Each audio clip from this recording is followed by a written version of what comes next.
Dúdúyẹmí mọ̀mọ́ tún gbé mi dé o. Alóyin lóhùn mo dé mo akẹ́nìkan mi ni. Àdìsá àríṣe kọ́lá o. Anímọ̀ṣàhùn ní ṣọjọ́ bí lóní.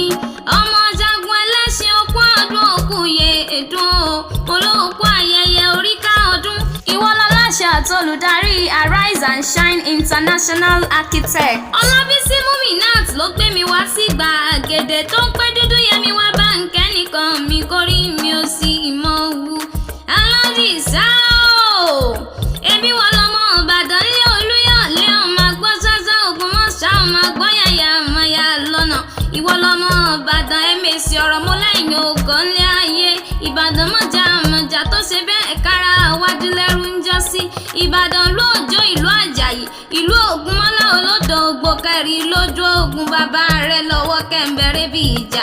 Àgbàlá Ògúnmọ́lá tóbi òjò kò bá bẹ lómi ìlọ. Àgbàlá Ògúnmọ́lá tí tòkòkò ó sáré.